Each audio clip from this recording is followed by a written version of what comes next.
discuss the state of play, whether Bobby's going to get through, what it means for the other two, and what it tells us about the state of play. For this, two better of minds who do not see the world the same way, but see it well. Author and journalist Bill O'Reilly, host of the Stephen A. Smith Show. Stephen A. Smith. Stephen A., I don't know if you heard this today because you got 155 jobs, but Bill O'Reilly said, I don't know that Bobby's going to get through it, and I don't think I would vote for him to be confirmed.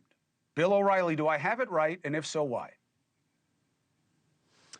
Well, I was wrong about Hegseth, but just by a millisecond, because Tillis, the senator from North Carolina, was going to vote against him, but then they put the arm on him, and Tillis shifted, so it was a tie, and Vance broke the tie. Vance. On Bobby Kennedy Jr., if he gets confirmed, this will confirm to me that Donald Trump is the most powerful new president in history by a wide margin, because he is not qualified to do this job.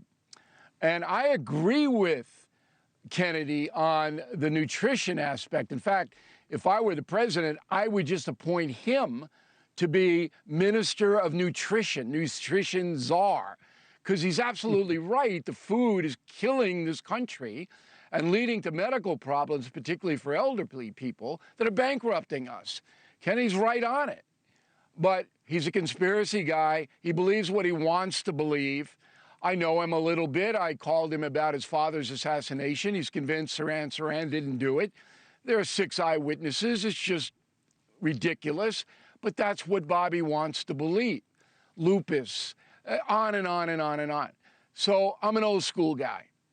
You got to prove yourself to get power. And Bobby Kennedy has not come close to proving himself to me. Stephen A., the president wants him, though.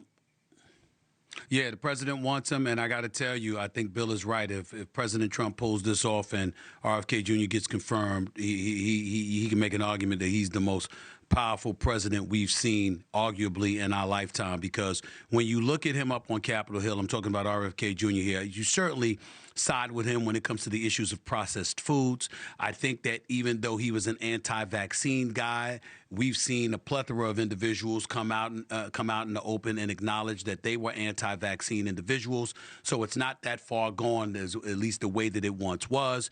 Then you saw the Biden administration pardon Anthony Fauci before leaving out of the White House. There are people that will look at that and say there's some level of culpability that may exist because of that action alone. I don't know if there's any truth to that, but certainly people will think that way. But the reason why I'm siding with Bill O'Reilly on this particular instance is because he was up there on Capitol Hill and, you know, he was challenged. He was challenged on issues in regards to abortion. He was challenged on issues in regards to Medicare. He was challenged on the level of consistency that he appeared to lack, along with being a conspiracy theorist. And then he said, I'm going to serve at the pleasure of the president.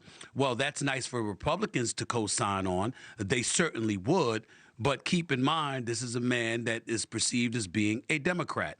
He was willing to run as an independent. On the town hall special that you did, Chris Cuomo, with myself, as I had the pleasure of sitting next to the one and only Bill O'Reilly that night, he acknowledged that if the Democrats didn't get in his way and they gave him a fair shot to compete with Biden for the presidency, he would have been a Democrat. And so you have people up on Capitol Hill that's determined to be against him because they view him as a turncoat. You have Trump supporters who want to support him because they know that's what Trump will want. And if he ends up getting confirmed, it will be because of that reason. And if he ends up not getting confirmed, it'll be because there are others that lean towards his inconsistencies and view that as a lack of trust for him to be the head of HHS. And so that's the way that it is. I think Bill O'Reilly is right on point, and I usually don't like saying that, but I must concede when necessary. Well, listen, I get you guys. I don't agree. It makes you a better... We'll take a break. Go ahead. Go ahead. Yeah, I just want to tell Stephen that agreeing with me makes you a better person. You see, this isn't just a news program. We're here to elevate your personhood. And when you say Bill O'Reilly is right, that strengthens you in almost every way, Stephen A. So I don't know. It's a big win for you tonight I got to tell you, far. Every time I agree with him, I get a rash. I get a rash every time. I've gotten a rash, and it's not easy to get rid of. I got a cream and a pill I can send you, but it's not great.